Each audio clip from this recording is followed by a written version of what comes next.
wabarakatuh.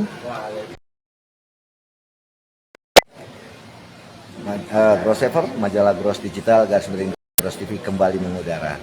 Tadi ada beberapa live streaming yang dilakukan Gross TV. Pertama, ada kegiatan mengenai urgensi perlindungan terhadap notaris, jabatan notaris dengan adanya rancangan undang-undang KUHP.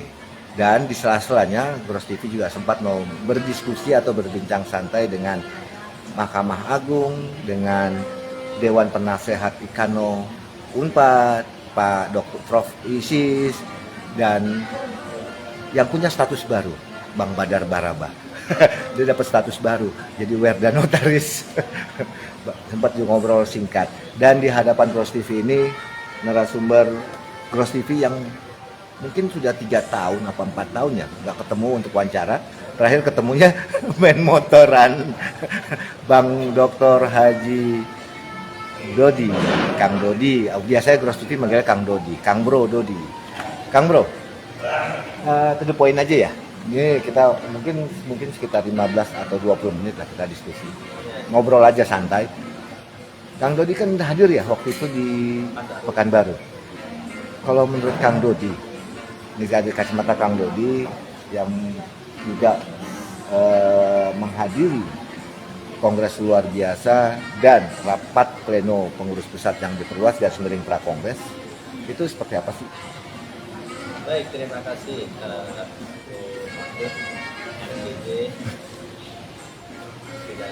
Assalamualaikum warahmatullahi wabarakatuh. Waalaikumsalam.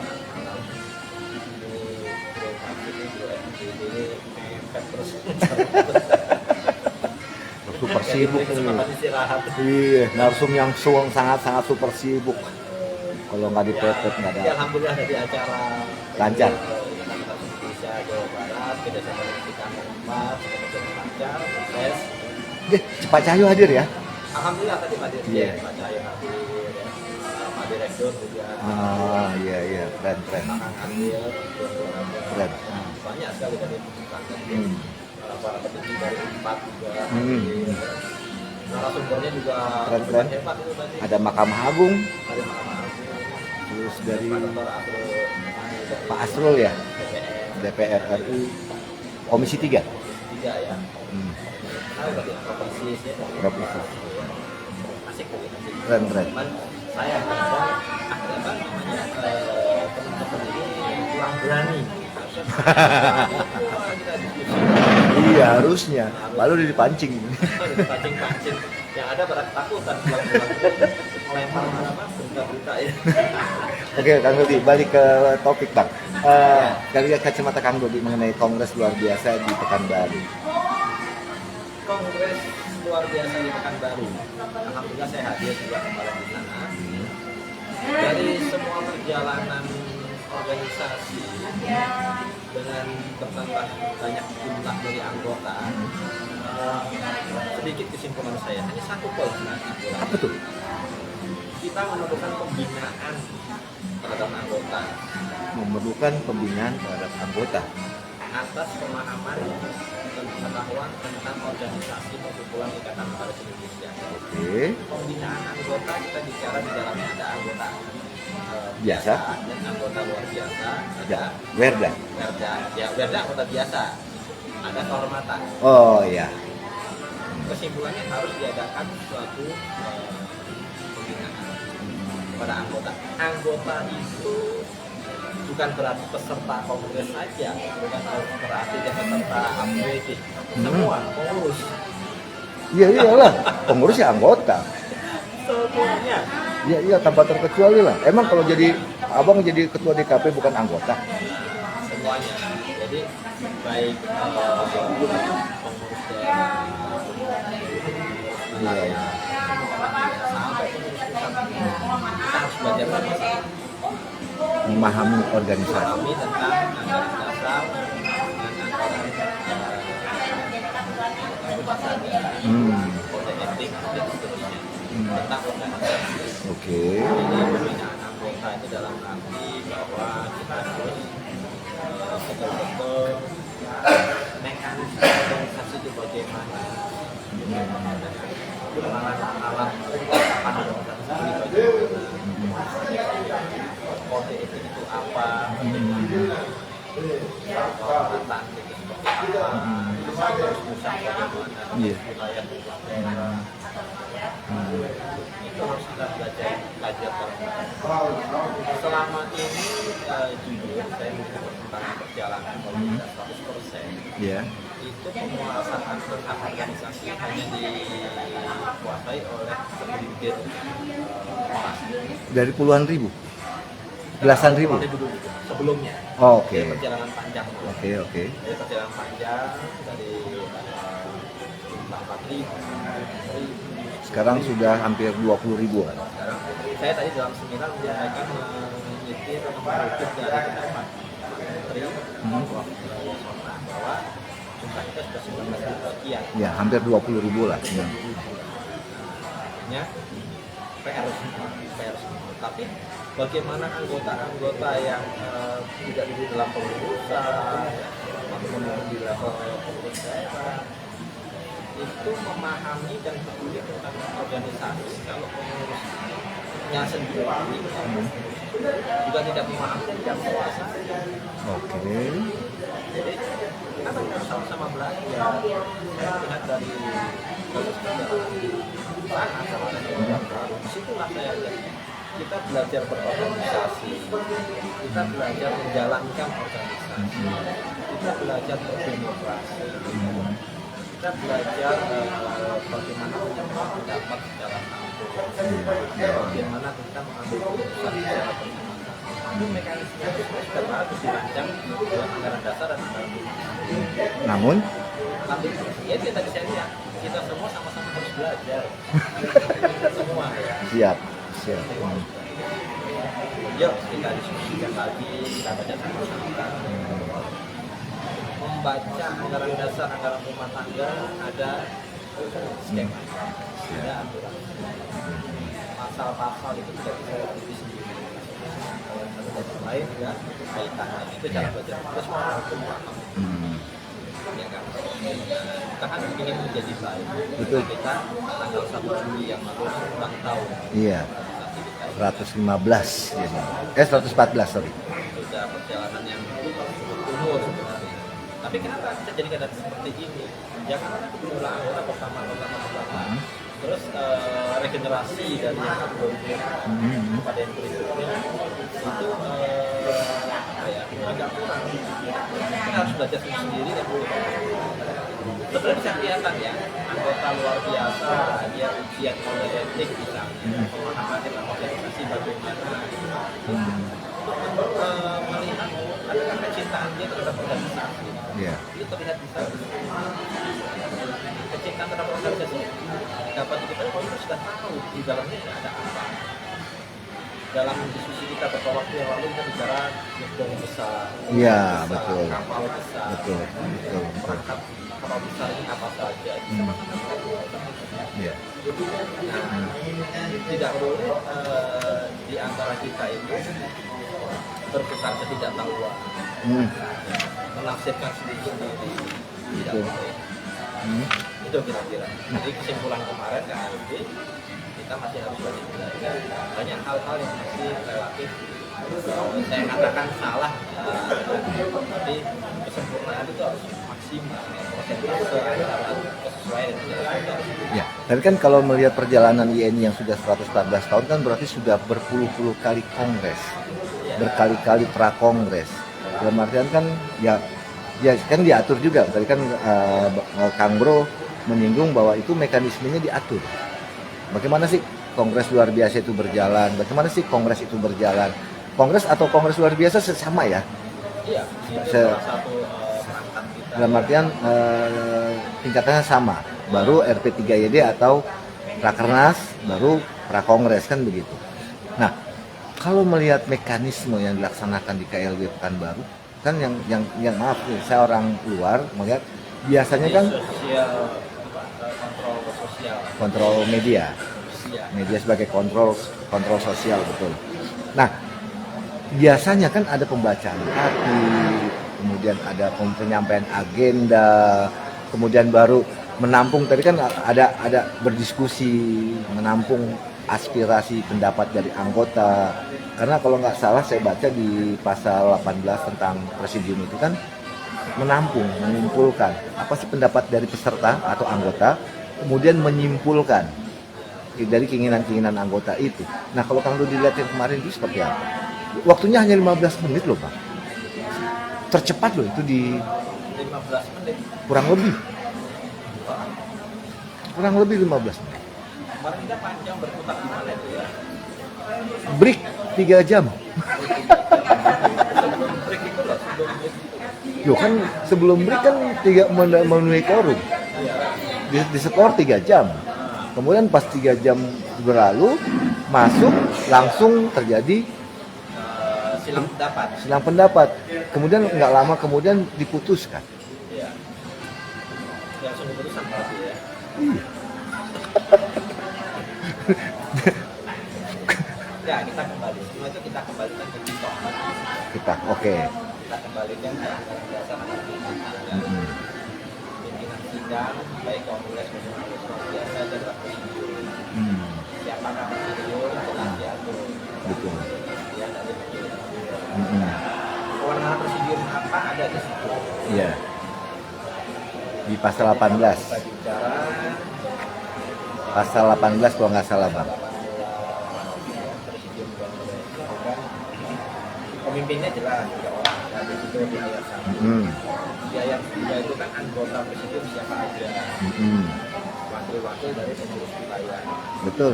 Biasanya ketua Pengwil. Biasanya Ketua Pengwil. officio biasanya. Ya, betul. Ya, tapi ada kemarin juga sudah dilemparkan terhadap ketua pengurus wilayahnya yang tidak hadir dan diberi kesempatan kepada siapa yang Mewakili. Ya, ada di situ ya. betul. Satu pengurus atau wakil pengurus wilayah yang ditunjuk oleh pengurus wilayah bersangkutan. Betul. Jadi ada delegasi di situ.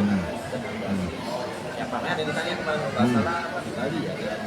Bali, Jawa Tengah. Nah, ya, ini ada Ya, betul. kan presidium itu dibentuk pada saat kongres luar biasa kemarin itu setelah dibuka oleh ketua umum dan berakhirnya setelah kongres ditutup. Selesai dong. Tugas presidium. Betul. Ya. Berarti setelah Memimpin sidang itu pada saat setelah dibuka oleh ketua umum dan diserahkan setelah terima palu lah. ya, Aha. sehingga forum itu menjadi kewenangan presidium. Kongres luar biasa itu selesainya pada saat ditutup. Ketok palu. Ya, ketok palu sidang apa namanya kongres luar biasa dinyatakan telah Akhir. berakhir dan ditutup. Tek selesai. Betul. Kalau nggak salah pukul 14.40. Ya cepat kok sebelum asar ya. Iya. Masalahnya. Makanya kan hanya kurang dari 30 menit lah. Ya. Ketok palu 14.40. Nah, tapi kan di situ kan tidak dibacakan. Biasanya kan ada pembacaan tatipnya dulu, tata tertib. Putusannya. Jadi kewenangan presidium itu apa dalam memimpin kongres luar biasa itu? Kewenangan dalam memimpin itu apa saja? Oke. A, B, C, D, E, F, G. Ya. 1, 2, 3, 4, 5, 6, 7 ya. 1, 2, 3, 4, 5, 6, 7 ada 7 poin. Betul. Memimpin jalannya sidang dalam kongres, memimpin kemarin. Di mana di situ ada pimpinan sidang berjumlah 3 orang, wakil ketua, sekretaris. Iya. Yang dipilih di antara mereka. Betul. Menjaga kelancaran dan ketertiban sidang. Betul. Namun tidak terbatas mengeluarkan dari ruang sidang peserta yang mengganggu jalan sidang. Ada. Kewenangan itu dia. Ada yang dikeluarkan 2 orang. 2 orang kan. Iya. Betul. Jadi apa namanya ketertiban kelancaran sidang itu menjadi tanggung jawab presidium. Betul. Kalau ada yang kacau, tapi mana bukan security keamanan bukan. Bukan. Tapi kan biasa kan memperingati dulu bang. Nah, presidium memberikan teguran. Bisa diem nggak? Kan gitu. Pada saat dia memiliki diskresi, apakah ini sudah mengganggu atau tidak? Iya. Menurut presidium itu sudah mengganggu, dia dapat memerintahkan alat perlengkapan untuk mengeluarkan peserta. Bila mana yang bersangkutan tidak bersedia. Ya. Iya. Oke. Kemudian membuat rumusan-rumusan atau pendapat yang mendapat sudah menjadi kesimpulan. Iya. Kan pendapat-pendapat anggota. Iya, ya, yang di situ semua. Betul. Apa, itu bisa dirumuskan. Mm-mm. Tentang organisasi ya. Iya. Untuk apa, bagaimana. Ya, bisa diusulkan di situ. Mm-mm. Segala usulan dicatat, dirumuskan, disampaikan, dan dirumuskan. Betul. Kalau tidak salah, di awal itu ada anggota yang berteriak mengenai pasal 21. Pasal 21. Mengenai masa bakti Masa bakti. Pasal 21. atau ayat 2 ayat 2 huruf B. Karena di situ kan ART. Karena di situ kan ada pengurus atau pengurus demisioner. Nah, itu terkait dengan masa pasal 21 tentang kongres luar biasa. Itu kan kongres luar biasa dapat diselenggarakan oleh pengurus pusat atau pengurus pusat demisioner. Berarti kan pengurus pusat yang dalam masa bakti, kalau ini koreksi Bang, Kang Bro, atau pengurus pusat demisioner berarti yang sudah habis masa baktinya.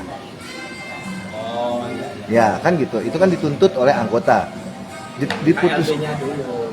Jadi gini, KLB-nya kongres luar biasa. Itu kan yang menyelenggarakan siapa ya? Ya, pengurus pusat. Kan misalnya. Pengurus pusat. Tapi kalau pengurus pusatnya ternyata kondisinya sudah dimisioner, maka setelah mendapat persetujuan dari rapat pleno pengurus pusat yang luas atau RP3YD, pengurus demisioner tadi. Jadi dia legitimasinya dari RP3YD demisioner ceritanya. Jadi pengurus sudah demisioner dulu, tapi tetap diadakan RP3YD demisioner untuk mendukung pengurus demisioner Bahkan kongres luar biasa dalam artian menyelesaikan permasalahan. Nah, apakah itu dilakukan, Bang? Ya, Apakah itu diselesaikan waktu saat pelaksanaan kongres luar biasa? itu Di waktu di Pekanbaru? itu sebelumnya harusnya. Harusnya sebelumnya. Ya, tapi kita konteksnya sekarang apa nih? Terjadi tidak keadaan pengurus demisioner. Seharusnya terjadi, karena kan masa baktinya terakhir tanggal 2 Mei. Nah, bicara masa bakti, bicara masa Iya, pengurus pusat. Itu 3 tahun kalau tidak salah. masa ya penjara. Pasal 18 itu kan ditentukan pasal 16 ayat 10 huruf B. Ketua umum dipilih dan ditetapkan oleh Kongres untuk masa jabatan 3 tahun dan selanjutnya dapat dipilih kembali setelah masa jabatannya berakhir 1 kali jabatan berikutnya. Ketua umum terpilih dilantik oleh Presidium Kongres. Ya, untuk Nah, kan. Ketua umum dipilih dan ditetapkan oleh Kongres untuk masa jabatan 3 tahun dan selanjutnya dapat dipilih kembali setelah masa jabatan terakhir untuk satu kali masa jabatan berikutnya. Nah, kapan? tanggal 2 Mei 2019. Betul. Kapan terjadinya pelantikan ketua umum oleh Presidium Kongres? Di Makassar 2019 tanggal 2 Mei. Tanggal 2 Makassar 2019. 19. Maka berakhir Maka kita bicara tentang masa jabatan ini yang limitatif ya. Terhitung dari tanggal itu. Maka ketua umum jadi masa jabatannya 3 tahun setelah dia dilantik oleh Presidium Kongres. betul. Oke. Masa jabatan dia. Iya, berarti kan berakhirnya 2 Mei 2022. 2 Mei 2022. Iya. Apakah serta merta ketika Kongres diundur maka jabatan itu ikut mundur? Enggak begitu. Limitatif kan tadi. Berarti kan kalau 3 tahun ya 3 tahun. Iya. Nah makanya ketika itu kan harusnya kan kalau menurut Kang Dodi bisa nggak ini permasalahan ini diselesaikan pada saat Kongres itu dilaksanakan? KLB maksudnya. KLB dilaksanakan oleh pengurus yang telah habis atau ketua umum ya, karena otomatis tadi kan ini nanti ya. Pengurus kan ikut, karena kan pengurus diangkat oleh ketua umum. Ketua umum pada saat tanggal berapa? 2 Mei 2 Mei ya. 2022. Itu sudah masuk masa 3 tahun setelah dia dilantik. Nah, itu seperti ini kan asasnya hukum perjanjian, hukum privat, dan hukum perjanjian. Apa yang dituangkan di sini kesepakatan para pihak, siapa para pihak yang anggota.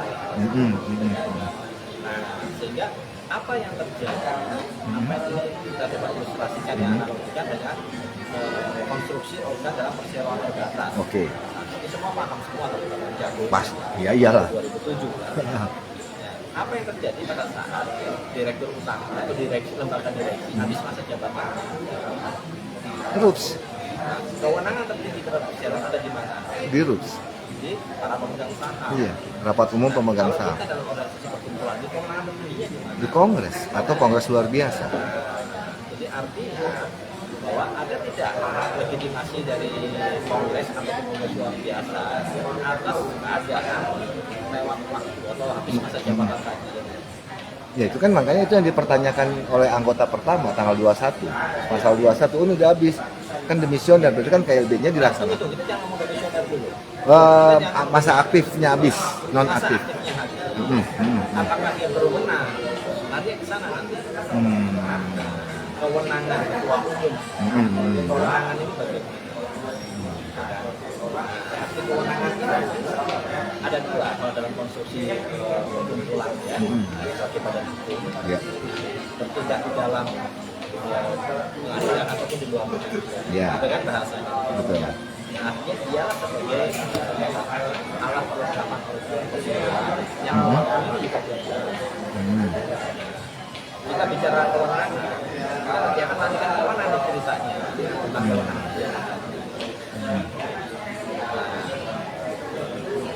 Ketetapan mengenai komisioner itu oleh siapa? Presidium, Presidium. Kapan presidium? Kongres Atau kongres? luar biasa. Ada tidak kemarin di Pekanbaru mengangkat atau membahas masalah ini? Ya, kalau nggak salah kan Kang Dodi di dalam juga ya. Iya. Itu kan tidak dibahas. Ketika itu tidak dibahas, bagaimana dengan masa bakti yang sudah berakhir? Jadi kalau bicara masa bakti yang sudah berakhir ya, ini menjadi selama dia tidak melakukan konstruksi hukum privatnya. Contohnya apa? Sebagai subjek hukum melakukan hubungan hukum dengan pihak ketiga. Contoh kayak UKEN, sah tidak? Bukan itu internal. Oh, oke. Bukan itu internal. Penandatangan MOU dengan universitas. Katakanlah dengan pihak ketiga. Hmm. Itu kan berarti bertindak mewakili suatu subjek hukum itu berkesimpulan. Hmm. Berwenang tidak? Nah itu masalahnya. Jadi, kita akan bicara subjek hukum kalau kita akan bicara tentang kewenangan bertindaknya subjek hukum. Kalau perikatan dia membuat suatu perikatan dalam bentuk perjanjian, maka akan merujuk kepada syarat-syarat perjanjian.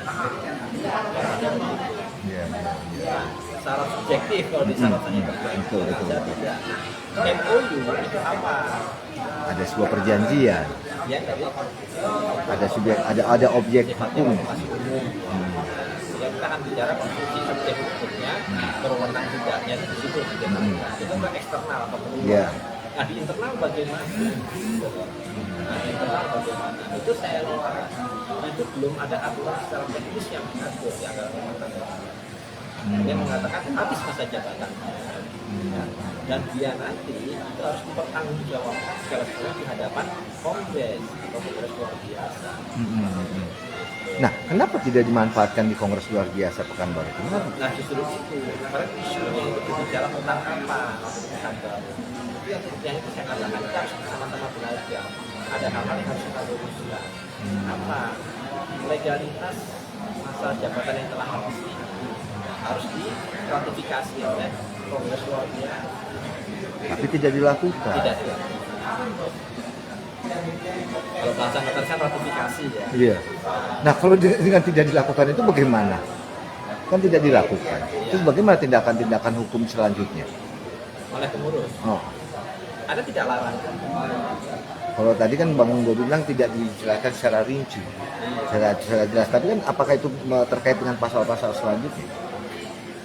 Jadi begini, nanti siapa yang merasa dirugikan? Anggota, Siapa yang berhak menuntut kerugian kalau kemudian merasa dirugikan? anggota. Itu pertanggungjawaban. Terus tindakan-tindakan apa yang harus dirugikan anggotanya? Ada tidak tindakan yang merugikan anggotanya? Kita coba melihat secara objektif ya. Iya. Itu dulu. Kemudian ada keputusan kemarin.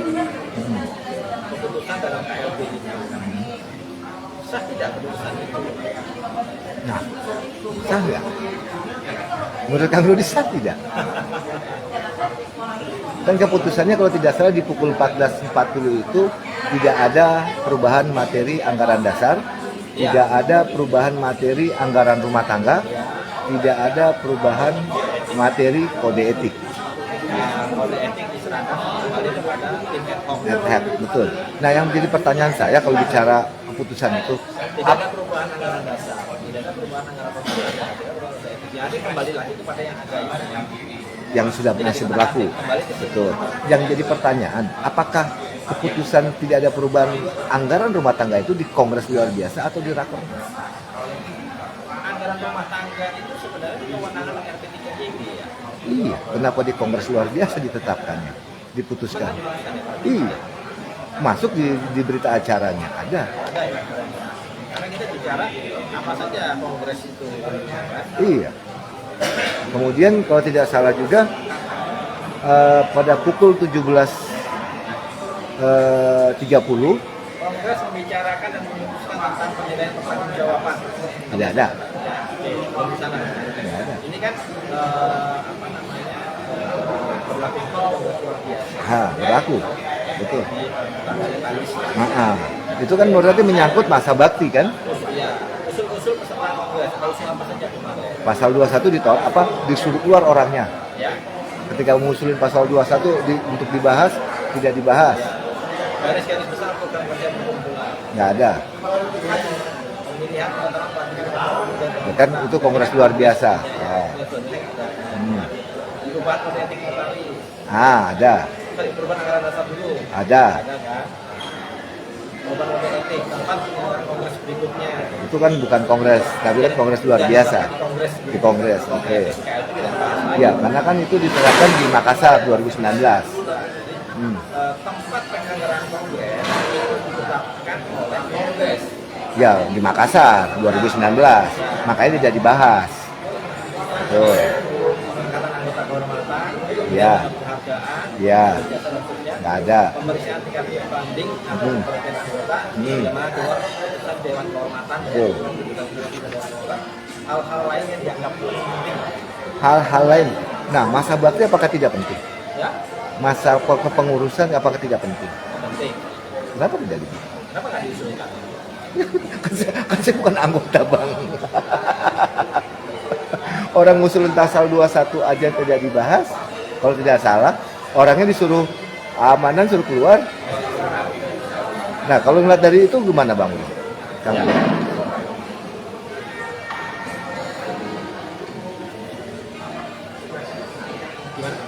Kalau melihat kejadian di Kongres luar biasa kemarin, Ya. padahal di situ apapun yang ditentukan di Kongres berlaku juga untuk Kongres luar biasa. Ini kan tidak terfokus. Artinya mekanismenya ya. Nah, dalam artian kan bukan hanya sebatas perubahan anggaran dasar, perubahan kode etik saja, tapi hal-hal penting lainnya yang dianggap penting menyangkut organisasi masalah Kang Bro. Gimana Kang Bro? Hal penting itu ini ya, hal betul penting ya. Definisi penting itu apa? Urgent. Menyambut hajat hidup Orang anggota. Iya. Betul. apa saja kan? Iya. Ada diusulkan. Ada. Pasal 21 kan masa bakti. Satu. Itu kan masa bakti. Bicara masa bakti 3 tahun. Non aktif, yang masa non aktif. Ayat angka 2 Pasal 24 kalau tidak salah.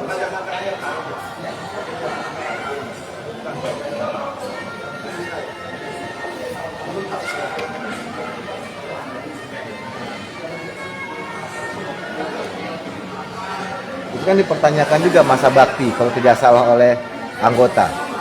itu yang tadi masa bakti ketua umum. 3 tahun itu kan dipertanyakan kan sudah non aktif. Kenapa tidak dibahas di situ? Kan ternyata kan tidak dibahas tapi disuruh. Ya kalau tidak dibahas berarti kandidat Kongres luar biasa kemarin tidak membahas itu. Itu dia. Apakah itu berarti meratifikasi segala tindakan? Kita lihat nanti di Kongres. Ya itu dia kan. Ya ada nggak nanti yang dirugikan? Iya. Ada tidak dirugikan dengan kejadian. Jadi gini, kalau kita bicara sumber data, bila mana ada tindakan-tindakan yang merugikan menimbulkan kerugian, maka dia harus bertanggung jawab. Iya. Setuju. Iya, nanti di kongres ya. Nah, ini dipertanggungjawabkan di Kongres nanti. Nah, kalau sekarang bicara di internal di dalam, ada tidak hal yang melarang? Tidak. Belum tetap di dia mempertanggungjawabkan juga di hadapan kongres nanti. Kenapa melakukan ini, melakukan ini? Jadi berat filosofi dasarnya. Ya, setuju. Si yang ada pengurus ini apa? Tujuannya apa? Artinya pengayoman. Betul. Jadi tugas menyeluruh. Iya. Amanah dari orang dasar. Nah, di situ kan juga kalau tidak salah pengurus pusat dapat mengusulkan ya Ya. keputusan-keputusan di luar kongres. Oh, pasal ini. Pasal 22. Pasal 22. Iya. Luar Kongres. Iya. Ini kan sempat juga Bang, ini masih terkait dengan kongres luar biasa. Kalau tidak salah ya, koreksi. Analogi akan kita larikan seperti pasal 91 Undang-Undang 42. Oke. Jadi dalam kapasitas para pemegang saham ini akan mengambil keputusan, mereka tidak bisa melakukan rapat para pemegang tahunan, maka dapat digunakan pasal 91. Oh. Apa itu? Keputusan yang diambil di luar apa? Ya. Melalui forum apa? Circular resolution. Ya, saya kuliah dari Nah, mereka sepakat. Tapi syaratnya harus 100% menyetujui keputusan. Contohnya begitu. Iya. Nah, kalau di Nah ini sama sekarang. Dalam keadaan tidak dapat terselenggaranya kongres atau luar biasa, tidak dapat terlaksana, maka dapat digandakan dari keputusan di luar kongres. betul. Tapi kan ada mekanismenya, Pak. Ya tadi kuncinya sebenarnya. Kongres dapat terlaksana atau tidak harus dimundur. Ya. Terlaksana. Ya.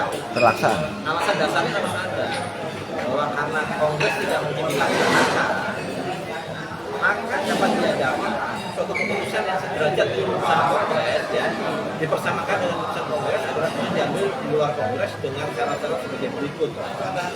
Mekanismenya. Mekanismenya. Ya. Keputusan di luar kongres itu dapat dipersamakan dengan keputusan di kongres yaitu diambil di luar kongres dengan syarat-syarat sebagai berikut. Oke, pasal 22. A, B, C, D. D. 1. Jadi di sini artinya pasal 22 ini tidak lanjut dari kongres yang kongres luar biasa.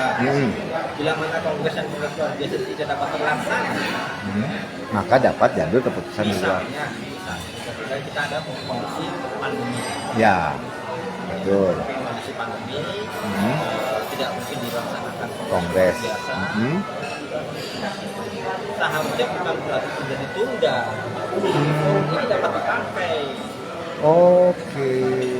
Bukan ditunda, bukan ditunda, bukan diundur, bukan diundur. tapi dilaksanakan. Dilaksanakan dengan mekanisme pasal 22 ini. Iya. Keputusannya di luar kongres. Keputusan di luar kongres dengan forum ini. Gimana mekanismenya? Mekanismenya. Jadi ada satu mekanisme pada saat kongres luar biasa tidak terlaksana dapat dilakukan proses pengambilan keputusan atas keperluan organisasi perkumpulan yang keputusannya sama dengan pasal kongres forum Bukan berarti mengundurkan waktu kongres. seharusnya. Jadi gini, pandemi kan, Iya. bukan sekarang ya. Ah, PPKM tahun kemarin kan level 4 gitu. betul. Makanya RP3ID mundur. Habis masa waktu ini, Ah, masa jabatan 3 tahun.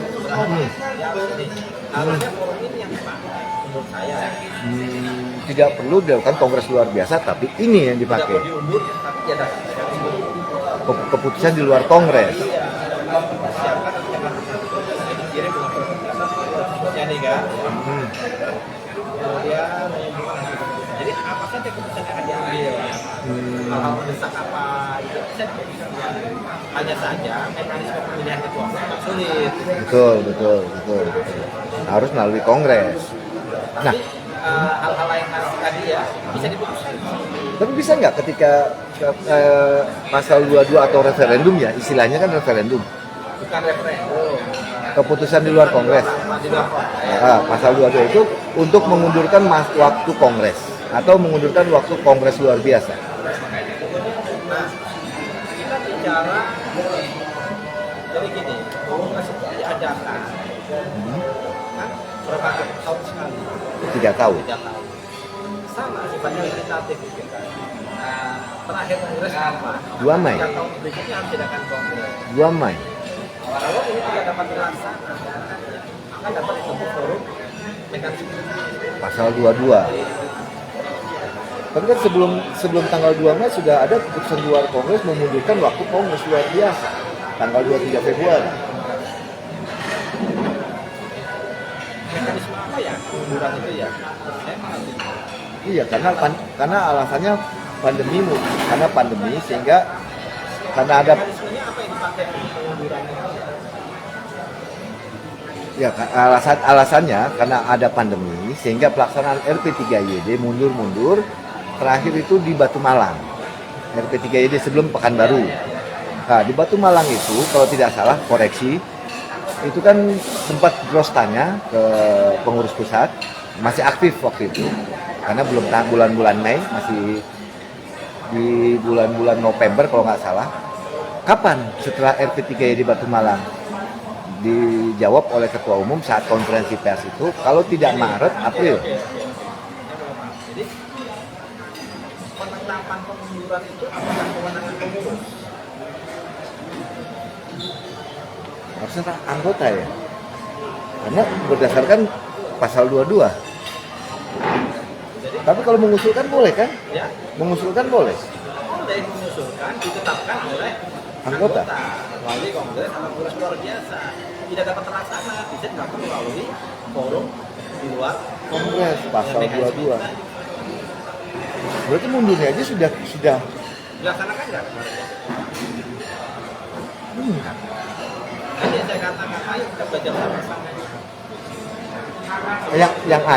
yang saya dapat ya, yang dapat Gros TV kumpulkan data dan informasi itu hasil liputan atau wawancara bulan Maret di Batu Malang PP menyampaikan bahwa RP3YD atau Kongres luar biasa atau RP3YD atau Prakongres itu akan ditentukan kalau tidak bulan Maret, April. Itu pada saat pada saat rapat pada saat konferensi pers. Tapi pada saat penutupan RP3YD itu disampaikan kembali, dipertegas oleh ketua umum sebelum diketok palu berakhirnya RP3YD di Batu Malang akan ditetapkan melalui keputusan di luar kongres. Itu Bang.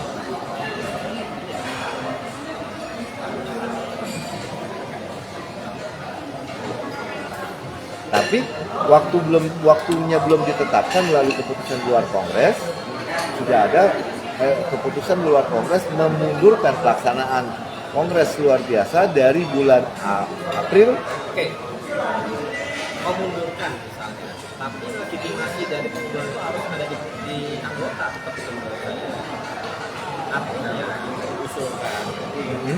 Tapi kalau itu tidak terlampaui dan tidak dilakukan, terus tetap diratifikasi.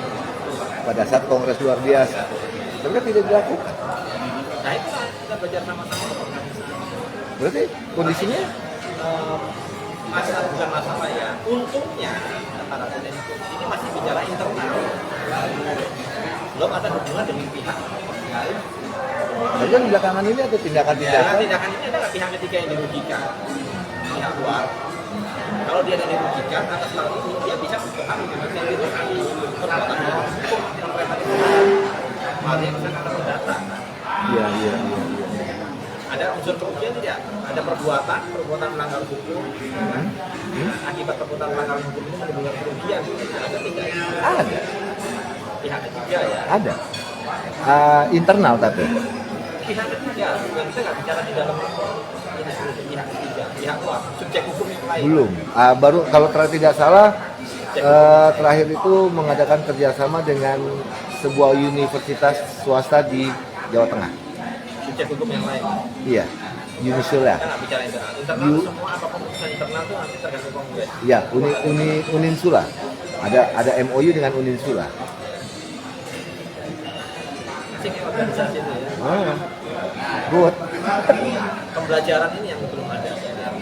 Jadi pengurus-pengurus ini mulai level pengurus daerah, pengurus wilayah harus konstitusi.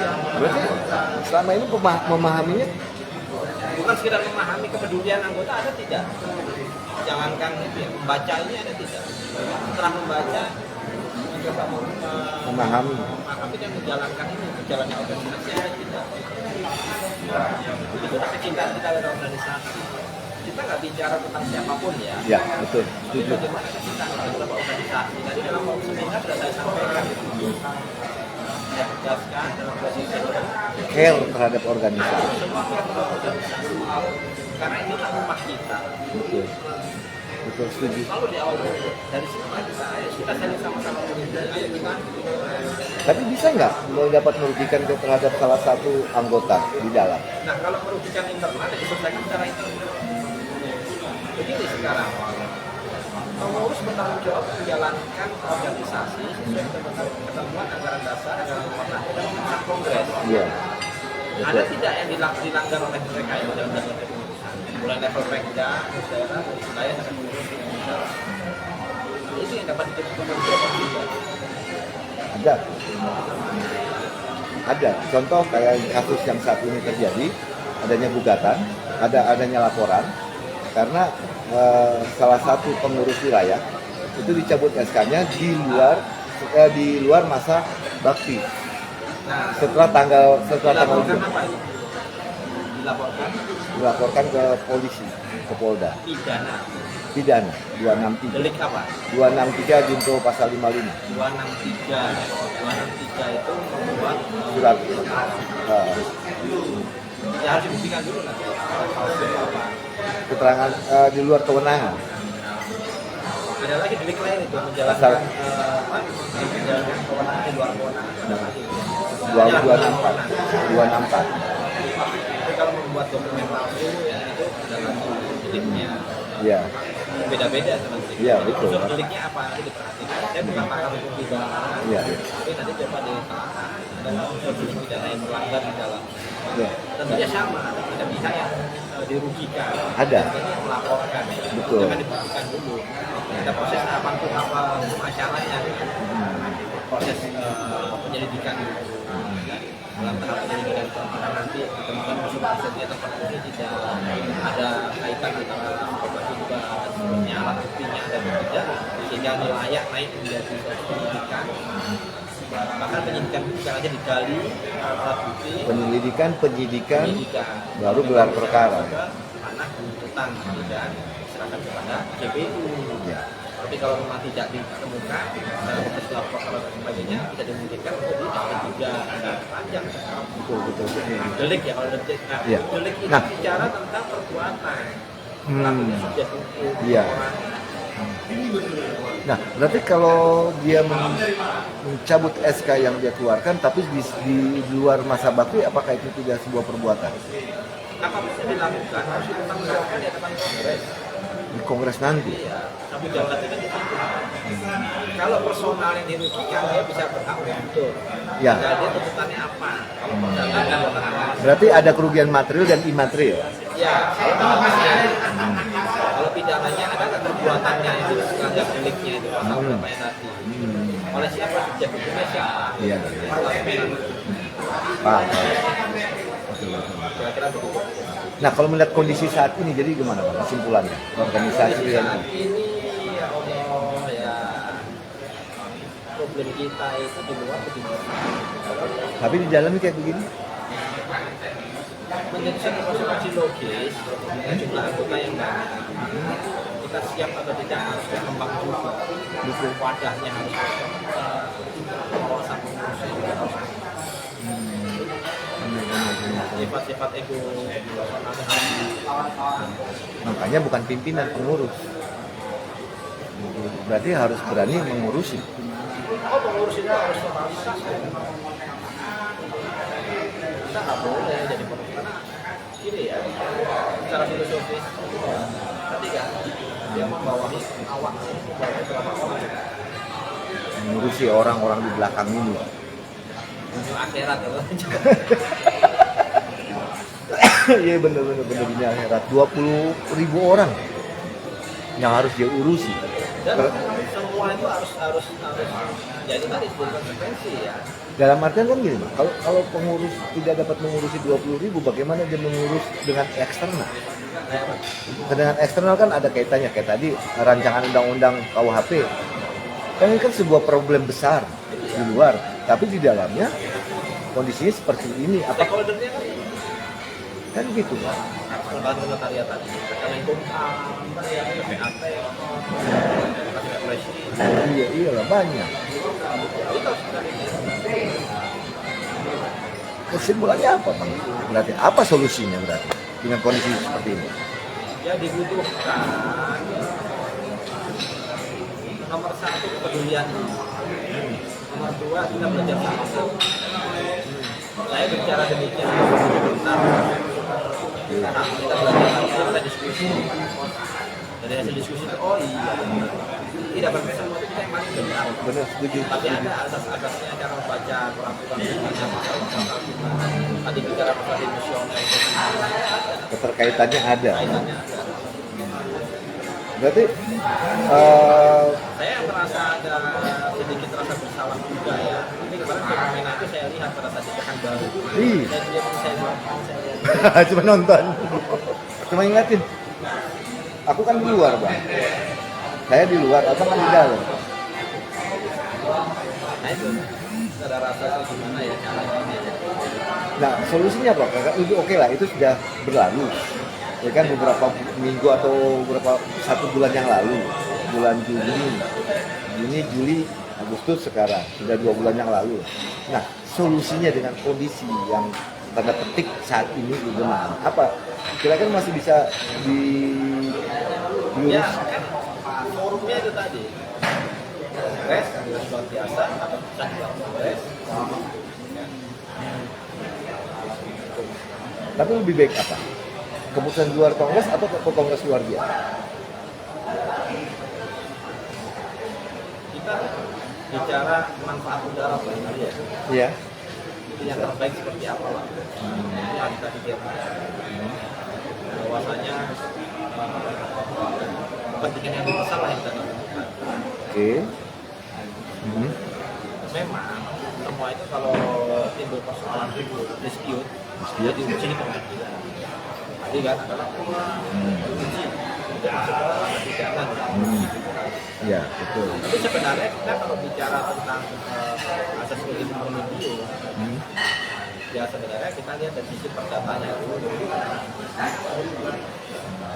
Terus kalau memang ada delik yang dilanggar, karena delik itu kan mengacu kepada subjek perorangan. Iya.